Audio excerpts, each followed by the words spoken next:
Hello दोस्तों, जय श्री कृष्णा, जय श्री राम। आज हम राष्ट्रीय हित सर्वोपरि पे क्या करने वाले हैं, पूरा इंडियन जियोग्राफी, इंडियन हिस्ट्री और जीके का जो भी पोर्शन है, जैसे आपकी बायो हो गई, फिजिक्स हो गई, केमिस्ट्री हो गई, तो मैं आज सारे क्वेश्चन मोस्ट लेके आया हूँ। उनका हम रिवीजन करेंगे। मात्र आधे घंटे की क्लास है, हाफ एन आवर की क्लास है, तो सारी क्लास आपको देखनी है।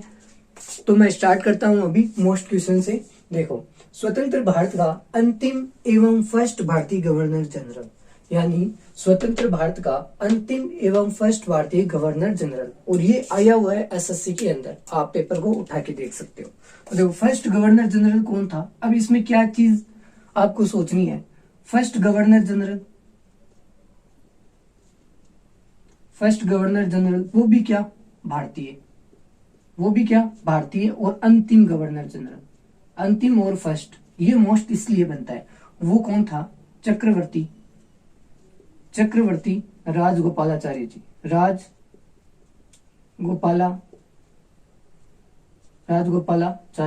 जी, चक्रवर्ती राजगोपालाचार्य जी। और इन्हें भारत रत्न से भी सम्मानित किया जा चुका है। फर्स्ट भारत रत्न किसको मिला था, तो डॉक्टर राधाकृष्णन को फर्स्ट भारत रत्न मिला था, जो कि सर्वोच्च सम्मान है भारत का। फिर बात करते हैं नेक्स्ट क्वेश्चन के बारे में। और इसमें आपको मैं एक बात और बता दूं कि जो फर्स्ट गवर्नर और अंतिम भारतीय गवर्नर जनरल है, वो तो चक्रवर्ती राजगोपालाचारी जी हो गए। लेकिन फर्स्ट भारत का पूछते हैं तो वो कौन थे, गवर्नर जनरल कौन थे, विलियम बेटिक। कौन थे, विलियम बेटिक। ये भी काफी बार सकता है क्वेश्चन।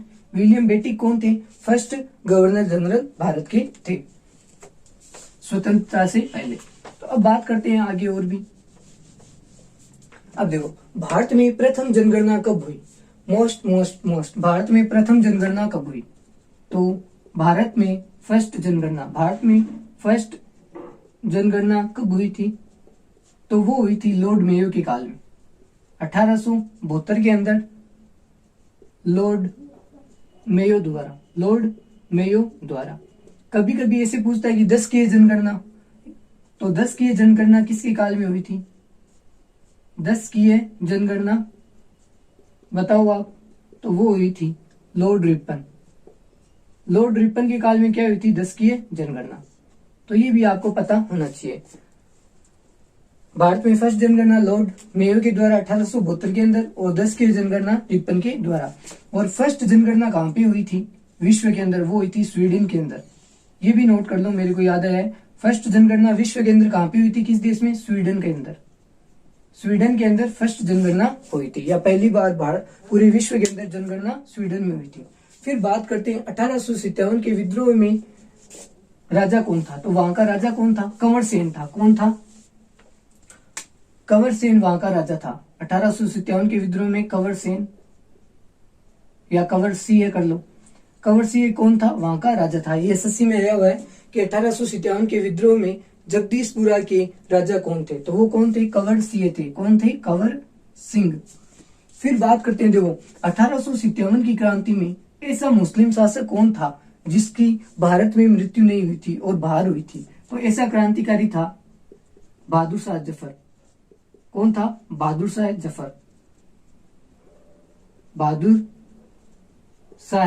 जफर। और इनको कौन सी जेल में रखा गया, रंगून जेल में रखा गया। और ये जेल कहां पे थी, म्यांमार के अंदर थी। और पहले पुराना नाम क्या था, रेगून था। म्यांमार का क्या नाम था, रेगून नाम था म्यांमार का। तो ये भी बात आपको पता होनी चाहिए। म्यांमार की राजधानी पढ़ते हैं तो नायपेटा, क्या नाम है इसका, नायपेटा म्यांमार की राजधानी है। फिर बात करते हैं आगे, विटामिन ए का रासायनिक नाम क्या है। देखो, मैंने बायो के भी आपके ऐड किए। विटामिन ए का रासायनिक नाम क्या है, आप बताओ। तो इसे बोलते हैं रेटिनोल। वो ये तो हो गया रासायनिक नाम। और रोग कौन सा होता है, रोग होता है रतौंधी। कौन सा रोग होता है, रतौंधी रोग होता है। और इसके लिए क्या, रतौंधी रोग किसके लिए होता है, ये आंखों से संबंधित होता है, ब्लाइंडनेस, आंखों से संबंधित रोग होता है। और इसके लिए हमें क्या, इसका उपाय क्या है, हरी सब्जियां, और नॉन वेजिटेरियन तो अंडे, हरी सब्जियां और अंडे। ये इसका क्या है, सेवन करने से थोड़ी बीमारी कम होती है। फिर बात करते हैं और कौन कौन से विटामिन होते हैं। तो देखो विटामिन आपके एक क्वेश्चन ये बनता है कि जल में विले और वसा में विले विटामिन, जल में विले और वसा में विले। अब क्या होती है, सब स्टूडेंट, मैं भी स्टूडेंट हूँ, तो सबके ये प्रॉब्लम होती है कि भाई जल में कौन से है, वसा में कौन से है। तो मैं ट्रिक बताता हूँ, मेरे सर ने बताई थी। देखो DAKE, यानी DAKE डाकी, ऐसे बोल सकते हैं। तो डाकी देखो क्या है, ये तो होता है वसा में विले। कौन कौन से विटामिन वसा में विले कौन कौन से होते हैं, DAK और E, ठीक है। तो ये तो होते हैं वसा में विले, और बाकी बच्चे कौन से, C और एक और विटामिन कौन सा बच्चा, B।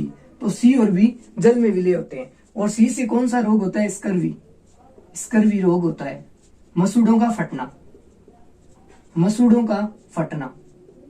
ये क्लास आपके लिए बहुत ही मोस्ट इंपोर्टेंट होने वाली है, मसूड़ों का फटना। मेरे पास कोई प्रोजेक्टर नहीं है, लेकिन मैं फिर भी आपको अच्छी प्रकार से पढ़ा सकता हूँ। तो मसूड़ों का फटना और स्कर्वी रोग, और B से कौन सा होता है, बेरी रोग होता है। तो ये रोग आपको पता होनी चाहिए, डिजीज कौन कौन सी होती है। तो ये चीजें आप पता, ए से रतौंधी हो गया, कैल्सीफेरल हो गया कि ई से, तो ये चीजें आपको पता होनी चाहिए। और ये क्या होता है, जनन अंग में कमी होना, जननांग, या जनन क्षमता में कमी होना, ये भी पूछा जाता है, क्षमता में कमी वाला। और रक्त का थक्का जमना, ये कौन सा है, रक्त का थक्का जमना, ये जमने में सहायक कौन सा है, विटामिन के। तो ये भी पता होना चाहिए। और देखो सबसे पहले विटामिन की खोज किसने की थी, तो वैज्ञानिक फंक ने की थी। वैज्ञानिक फंक ने इनकी खोज की थी, कब, 1911 के अंदर। कब की, 1911 के। किसने की, वैज्ञानिक फंक ने की थी। तो ये भी बात आपको पता होनी चाहिए। फिर नेक्स्ट क्वेश्चन में चलते हैं, दूरी मापने की सबसे बड़ी इकाई, मोस्ट क्वेश्चन, फिजिक्स से रिलेटेड है। दूरी मापने की सबसे बड़ी इकाई कौन सी होती है, दूरी मापने की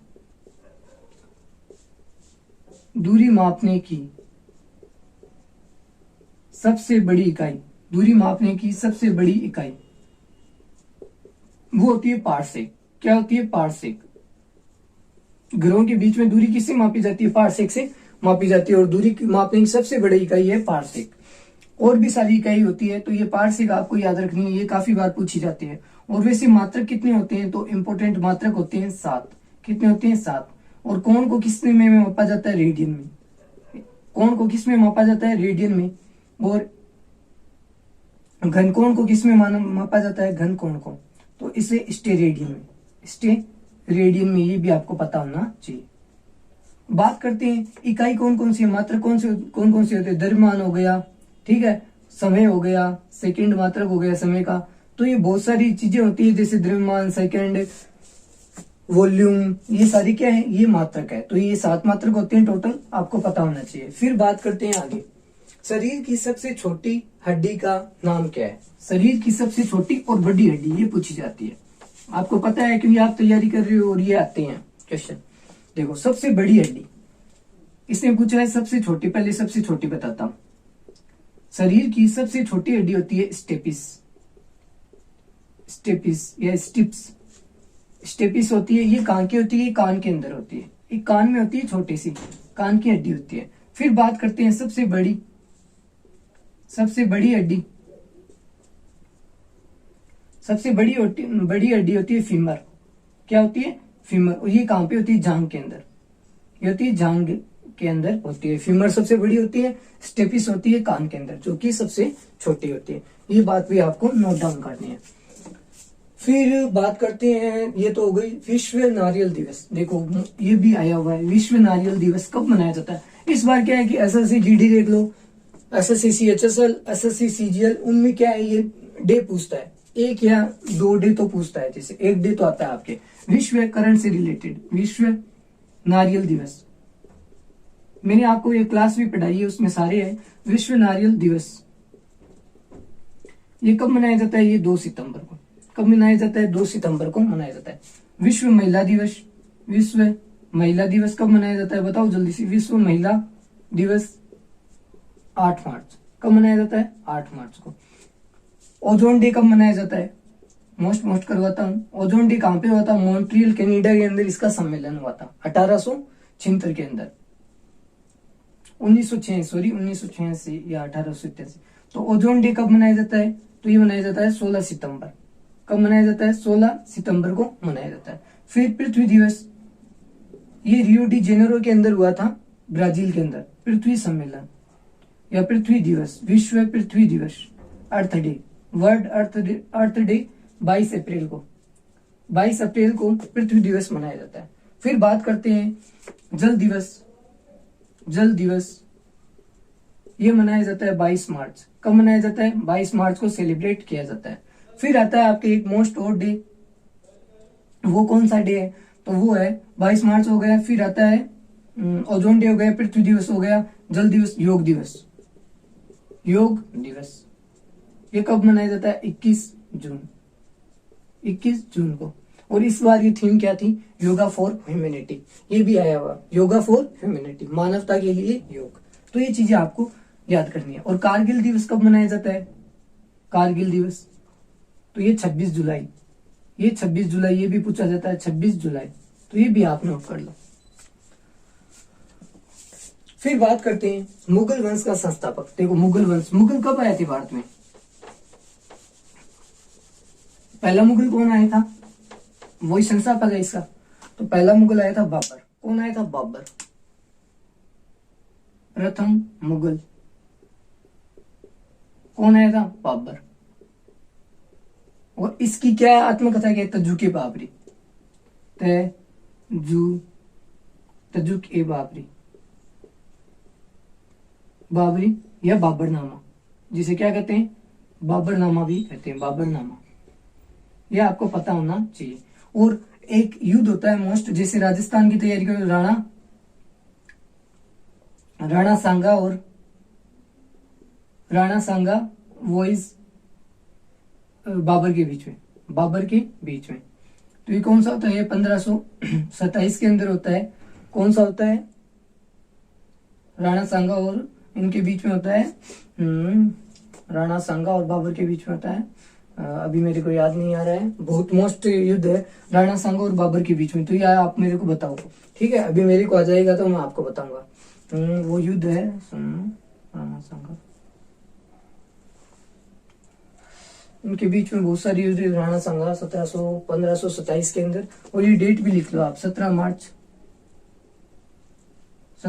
1527 के अंदर हुआ था। ठीक है? तो ये आपको कमेंट में बताना है। ठीक है? फिर बात करते हैं, देखो बिरजू महाराज किस नृत्य से संबंधित थे? बिरजू महाराज किस नृत्य से संबंधित थे? तो ये बता देता हूं आपको। बिरजू महाराज किस नृत्य से संबंधित है? तो देखो पहले नृत्य जानते हैं, नृत्य, और यहाँ पे क्लासिकल लैंग्वेज। क्लासिकल लैंग्वेज, देखो क्लासिकल लैंग्वेज और क्लासिकल डांस कितने होते हैं? क्लासिकल डांस और लैंग्वेज कितने होते हैं? क्लासिकल डांस तो है 7, क्लासिकल लैंग्वेज है अभी वर्तमान में 6। क्लासिकल नवीनतम डांस कौन सा है? न्यू डांस, वो है सत्रिया। कहाँ का है? असम का है। कहाँ का है? असम का है।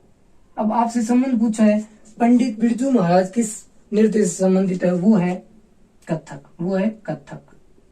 और ये कथक कहाँ का फेमस है? ये है नॉर्थ वेस्ट, जैसे यूपी हो गया और राजस्थान, यूपी राजस्थान, इनसे संबंधित ये है। पंडित बिरजू महाराज का किससे संबंधित है?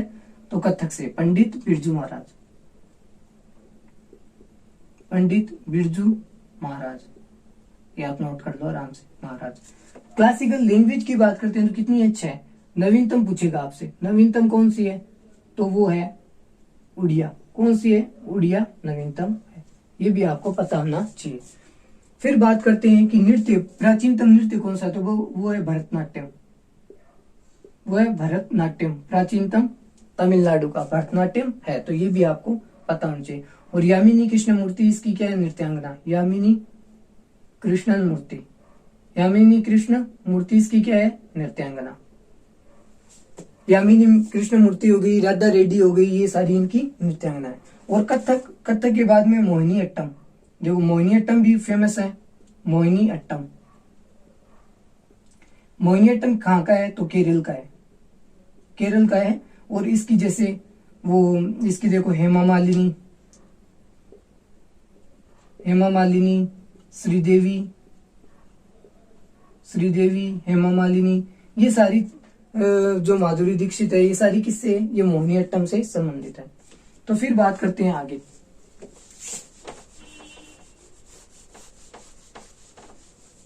फिर देखो, फिर क्या है? राजधानियां बतानी है और दूसरे में आपको मुद्रा बतानी है। तो वेनेजुएला की राजधानी क्या है? First of all Venezuela, Venezuela की राजधानी क्या है? केराकस। क्या है? केराकस। और विश्व का सबसे बड़ा झरना, विश्व का सबसे बड़ा जलप्रपात, बड़ा जलप्रपात कहाँ पे है? वो है एंजिल जलप्रपात। वो कहाँ पे है? वेनेजुएला के अंदर, एंजिल जलप्रपात। एंजिल जलप्रपात कहाँ पे है? वेनेजुएला के अंदर। ये भी आप नोट कर लो। विश्व का सबसे बड़ा झरना कहाँ पे है? एंजिल जलप्रपात है, जो कि सबसे ऊंचाई पे है, वो वेनेजुएला के अंदर। फिर बात करते हैं ओमान की। ओमान की राजधानी क्या है? ये काफी बार आया हुआ है। ओमान की राजधानी, ओमान की राजधानी क्या है? मस्कट। क्या है? मस्कट राजधानी है ओमान की। तो ये भी आप पता होना चाहिए। फिर बात करते हैं अर्जेंटीना की राजधानी क्या है? अर्जेंटीना, अर्जेंटीना की राजधानी ब्यूनस आयरस, ब्यूनस आयरस,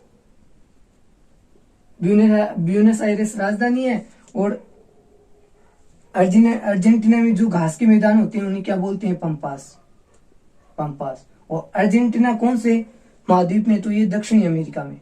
तो ऐसे भी पूछ सकता है दक्षिणी अमेरिका में कौन सी घास पाई जाती है?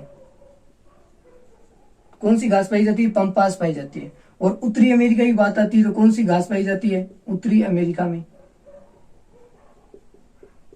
तो वहां पे पाई जाती है प्रेरीज, प्रेरीज घास का मैदान पाया जाता है उत्तरी अमेरिका में। तो ये आपको याद होनी चाहिए। फिर बात करते हैं ओमान की मस्कट हो गई, अर्जेंटीना की ब्यूनस आयरस हो गई। फिर बात करते हैं अब इनकी करेंसी की। करेंसी वाली कौन सी? जैसे यूएसए हो गई, यूएसए, यूएसए करेंसी क्या है? US dollar, US dollar. फिर बात आती है चाइना की। चाइना की क्या है? चाइना की है युआन। क्या है? युआन। तो ये चीजें आपको पता होनी चाहिए। कनाडा की क्या है? यूएस डॉलर है। साउथ कोरिया की क्या है? राजधानी सियोल हो गई, राजधानी सियोल हो गई। मंगोलिया की मोस्ट इंपोर्टेंट है, मैं यहाँ पे लिख रहा हूं मंगोलिया। मंगोलिया की क्या है? तुगरिक। क्या मुद्रा क्या है? तुगरिक मुद्रा मंगोलिया की है। तो ये बातें आपको पता होनी चाहिए, तुगरिक है। फिर बाद में अभ्यारण्य, रणथंभौर, अमानगढ़, बांधवगढ़ और केवलादेव। तो ये हमें देखने हैं। देखो अभ्यारण्य की बात आती है। देखो अभ्यारण्य, अभ्यारण्य कौन कौन सी है? देखो पहला है आपकी रणथंभौर,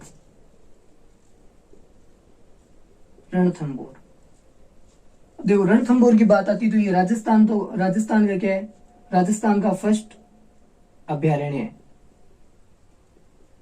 वो भी किसमें? टाइगर में, टाइगर रिजर्व है, टाइगर रिजर्व। फर्स्ट राजस्थान का टाइगर रिजर्व है। और राजस्थान में है कितने टाइगर रिजर्व है? 4 है। और नवीनतम कौन सा है? वो है रामगढ़ विस्तारी, रामगढ़, रामगढ़ विस्तारी। ये कहां पे? बूंदी के अंदर। कहां पे? रामगढ़ विस्तारी बूंदी के अंदर स्थित है। और एक आपकी कौन सा? मुकुंदरा हिल्स भी है। कौन सा है? Mukundra hills, Mukundra hills. ये कहां पे? ये कोटा के अंदर है, कोटा के अंदर स्थित है। ये भी आपको पता होना चाहिए। फिर बात करते हैं रणथंभौर राजस्थान से संबंधित है। फिर अमानगढ़ कहां से? देखो अमानगढ़ की बात करते हैं। अमानगढ़, अमानगढ़ की बात करें तो ये कहां पे? अमानगढ़ हो गया, पीलीभीत हो गया, ये सारे कहां पे? ये उत्तर प्रदेश में। कहां पे? उत्तर प्रदेश में। पीलीभीत, अमानगढ़, ये सारे क्या है? उत्तर प्रदेश में। बांधवगढ़ कहां पे? देखो बांधवगढ़ कान्हा है, ये कहां पे? देखो बांधवगढ़ कहां पे है? बांधवगढ़ अभ्यारण्य कहाँ पे है? तो ये है मध्य प्रदेश। कहाँ पे? मध्य प्रदेश। और कान्हा अभ्यारण्य भी कहाँ पे है? मध्य प्रदेश में स्थित है। और मध्य प्रदेश को क्या कहा जाता है? टाइगर स्टेट भी कहा जाता है। टाइगर स्टेट के नाम से किसको जाना जाता है? मध्य प्रदेश को। सर्वाधिक टाइगर मध्य प्रदेश में है। फिर बात करते हैं केवला देव, मोस्ट इंपोर्टेंट। केवला देव, केवला देव अभ्यारण्य कहाँ पे? ये राजस्थान से संबंधित है, राजस्थान में स्थित है। और ये क्या है? विश्व में सर्वाधिक पक्षी पाए जाते हैं। विश्व में सर्वाधिक या सर्वाधिक प्रजातियों वाला और कौन सी प्रजाति है? बर्ड की। क्या है? बर्ड, पक्षियों में सर्वाधिक प्रजातियों वाला अभ्यारण्य। विश्व का सर्वाधिक प्रजातियों वाला अभ्यारण्य कौन सा है? वो है केवला देव राष्ट्रीय अभ्यान। और कहाँ पे? भरतपुर में, राजस्थान भरतपुर में स्थित है। किसके लिए प्रसिद्ध है? तो साइबेरियन सारस के लिए, साइबेरियन क्रेन या सारस के लिए, साइबेरियन सारस के लिए प्रसिद्ध है। ये भी आपको पता होना चाहिए। और डॉक्टर सलीम अली की कर्मस्थली किसे माना जाता है? केवला देव अभ्यारण्य को माना जाता है। और 12 नवंबर को उनका जन्मदिन है। फिर बात करते हैं आगे, भारत की सर्वाधिक उपजाऊ मिट्टी कौन सी है? तो मिट्टियों में भी मैंने लिया एक टॉपिक, सर्वाधिक उपजाऊ मिट्टी भारत की। सर्वाधिक उपजाऊ मिट्टी की बात करते हैं तो वो कौन सी है? तो वो आपकी है जलोढ़ मृदा। कौन सी है? जलोढ़ मृदा या जलोढ़ मिट्टी। अब जलोढ़ भी दो प्रकार से होते हैं, एक तो होता है नवीनतम और एक होता है पुराना जलोढ़। तो देखो, नवीनतम जलोढ़ किसको कहेंगे?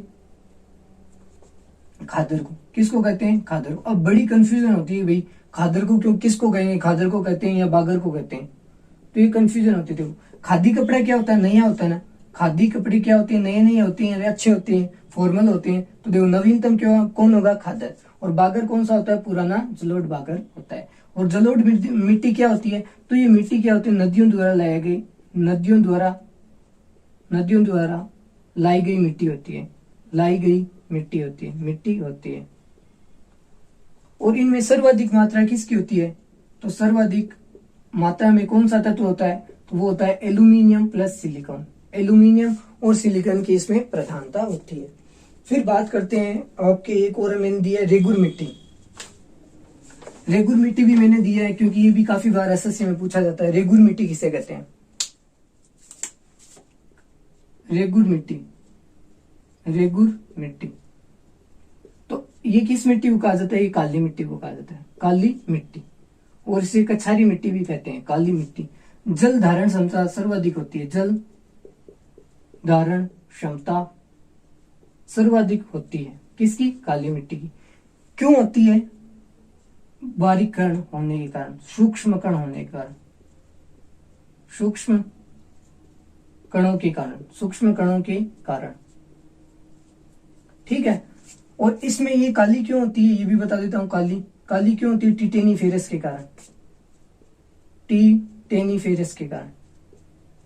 टिटेनीफेरस नामक इसमें जीवाणु पाया जाता है, उसके कारण ये काली होती है, टिटेनीफेरस। और सर्वाधिक उपजाऊ मिट्टी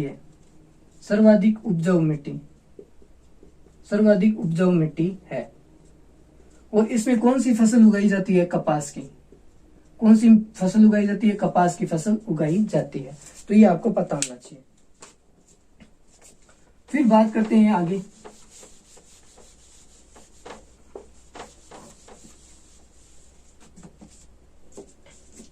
बंगाल विभाजन कब हुआ? नहीं सॉरी, यहाँ पे देखो, मांड गायिका शैली किस राज्य से संबंधित है? मांड गायिका शैली होती है वो किस राज्य से संबंधित है? मांड गायिका शैली या मांड गायिकन शैली किस राज्य से संबंधित है? तो वो है राजस्थान। और इसकी प्रसिद्ध जो एग्जाम्पल की बात करते हैं तो वो है अल्लाह जिला है बाई। ये प्रसिद्ध मांड गायिका है। तो ये भी आपको, और इसे क्या कहते हैं? राजस्थान की मरु कोकिला भी कहते हैं। मरु कोकिला किसे कहते हैं? राजस्थान की अल्लाह जिला बाई को कहते हैं। और भारत की किसे कहते हैं, वो है लता मंगेशकर, और इन्हें भारत रत्न से भी सम्मानित किया गया था। फिर बात करते हैं बंगाल विभाजन कब हुआ था। देखो बंगाल विभाजन की बात करता हूं। बंगाल विभाजन कब हुआ? बंगाल विभाजन हुआ था 16 अक्टूबर को हुआ था 1905। 16 अक्टूबर 1905 कर्जन के समय। किसके समय? कर्जन के समय हुआ था। तो यही पूछा गया है कि बंगाल के समय वहां का कौन था गवर्नर, तो कर्जन था। वहां का कौन था? कर्जन था। कर्जन के समय 16 अक्टूबर 1905 के अंदर बंगाल विभाजन होता है। फिर इसको कब समाप्ति की जाती है इसकी, ये भी पूछ रहे तो बता दो। देखो समाप्ति कब की जाती है, तो ये की जाती है 1911 के अंदर। कब की जाती है? 1911 के अंदर इसको समाप्त किया जाता है। फिर बात करते हैं आगे शांत ज्वालामुखी और सक्रिय ज्वालामुखी। देखो ज्वालामुखी की मैंने बात की है इसमें टॉपिक के अंदर। मैंने सोचा टॉपिक तो आप पढ़ते नहीं हो तो मैं यहाँ पे क्वेश्चन ही करवाता हूँ। ज्वालामुखी भी 3 प्रकार के होते हैं। देखो पहला तो होता है शांत। मैंने शांत एक्टिव होता है पहले, तो मैं शांत करवा रहा हूँ क्योंकि मैंने शांत का पूछा यहाँ पे। शांत और फिर सक्रिय, एक्टिव फिर सक्रिय। देखो शांत ज्वालामुखी कहाँ पे है, तो वो है ईरान के अंदर। देवबंद और कोल्लह सुल्तान नोट कर लो आप। देखो ईरान के अंदर कौन सा है? देवबंद और कोल्लह सुल्तान। और म्यांमार में क्या है? पोपा कहाँ पे?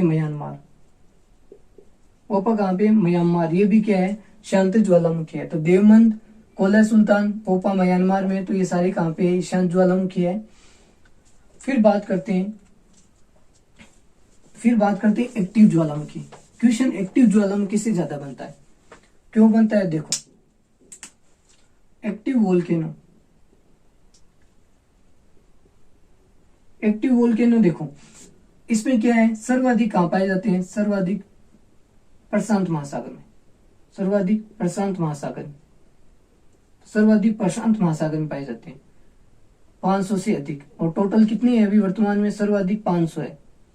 और सर्वाधिक कहां पाए जाते हैं? प्रशांत महासागर में। टोटल कितनी है अभी? 500 ज्वालामुखी एक्टिव है।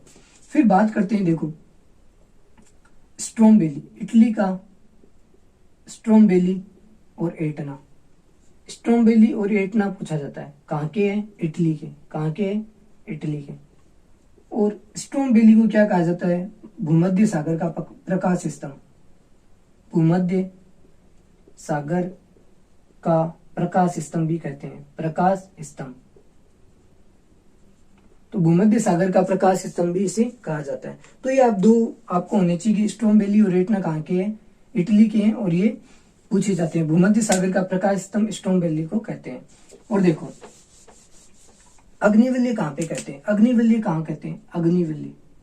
अग्निवल्य प्रशांत महासागर को ही कहते हैं, क्योंकि यहाँ पे सर्वाधिक क्या पाए जाते हैं?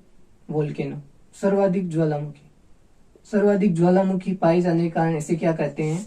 अग्निवल्य कहते हैं, या परिमेखला भी कहते हैं। परिमेखला, रिंग ऑफ फायर क्या कहते हैं? रिंग ऑफ फायर भी कहते हैं। ये भी आपको पता होना चाहिए। फिर बात करते हैं कि भी ऐसा कौन सा द्वीप है या महाद्वीप है जहां पे एक भी ज्वालामुखी नहीं है। बताओ आप ऐसा कौन सा महाद्वीप है? तो वो है ऑस्ट्रेलिया। कौन सा महाद्वीप है? ऑस्ट्रेलिया महाद्वीप एकमात्र द्वीप है, वहां पे एक भी सक्रिय या कोई भी ज्वालामुखी नहीं है। और भारत की बात करते हैं तो भारत में सक्रिय ज्वालामुखी कौन सा है? ये काफी बार आया है, तो वो है बेरन। कौन सा है? बेरन। और ये तो सक्रिय है। और एक नारकोंडम है। नारकोंडम क्या है? ये असक्रिय या निष्क्रिय भी मान सकते हैं इसको। तो बेरन क्या है? ये भारत का सक्रिय ज्वालामुखी है। फिर बात करते हैं आगे हॉर्टिकल्चर, ऑर्निथोलॉजी ये किसे कहते हैं? हॉर्टिकल्चर क्या होता है? फलों और सब्जियों को उगाना। फलों और सब्जियों का अध्ययन भी मान सकते हो। सब्जियों का अध्ययन किसे कहते हैं? हॉर्टिकल्चर को। किसे कहते हैं? हॉर्टिकल्चर। फिर बात करते हैं ऑर्निथोलॉजी। ऑर्निथोलॉजी क्या होता है? ऑर्निथोलॉजी, ऑर्निथोलॉजी होता है पक्षियों का अध्ययन, द स्टडी ऑफ बर्ड, पक्षियों का अध्ययन, पक्षियों का अध्ययन करना। फिर बात करते हैं सेरिकल्चर किसे कहते हैं? तो सेरिकल्चर का आपको बताना है। पेडोलॉजी क्या होता है? देखो, पेडोलॉजी होता है मिट्टी का अध्ययन, स्टडी ऑफ सोयल, मिट्टी का अध्ययन, मिट्टी का अध्ययन करना क्या कहलाता है? पेडोलॉजी, मिट्टी का अध्ययन। एक केलोलॉजी और होता है, केलोलॉजी ये भी पूछा जाता है सौंदर्य का अध्ययन, सौंदर्यता का अध्ययन करना किसे कहते हैं? केलोलॉजी, सौंदर्यता का अध्ययन। मोस्ट है वो मैं करवा रहा हूं, ठीक है। तो केलोलॉजी क्या है? सौंदर्यता का अध्ययन। एपीकल्चर क्या होता है? एपीकल्चर ये पूछा गया, ये मधुमक्खी पालन क्या होता है? मधुमक्खी पालन क्या होता है? एपीकल्चर। सेरिकल्चर को आपका बताना है कि सेरिकल्चर क्या होता है। फिर बात करते हैं सबसे छोटा पक्षी। विश्व का सबसे छोटा पक्षी कौन सा है? तो वह हेमिंग बर्ड। मैं पोल लगाता हूँ यूट्यूब के अंदर, तो उसमें सारे क्वेश्चन आपको मिलेंगे। तो देखो, हेमिंग बर्ड क्या है? विश्व का सबसे छोटा पक्षी। सबसे छोटा पक्षी कौन सा है विश्व का? तो वह हेमिंग बर्ड। कौन सा पक्षी है? हेमिंग बर्ड है। वो विश्व का सबसे छोटा है। और सबसे बड़ा पूछे तो वो है शतुरमुर्ग। वो कौन सा है? शतुरमुर्ग। और इसका सर्वाधिक बड़ा अंडा किसका होता है? सर्वाधिक बड़ा अंडा होता है शतुरमुर्ग का। सर्वाधिक बड़ा अंडा शतुरमुर्ग देता है। फिर बात करें भारत का प्रथम परमाणु रिएक्टर। भारत का प्रथम परमाणु रिएक्टर कौन सा है? तो वो है अप्सरा। भारत का फर्स्ट परमाणु रिएक्टर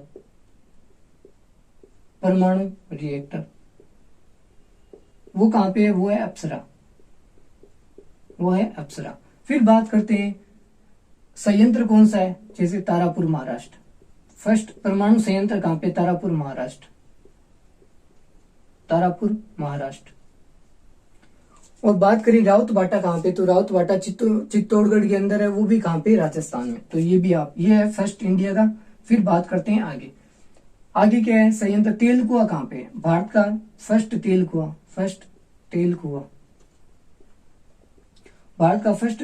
कहां पे है? तो वो है असम डिगबोई।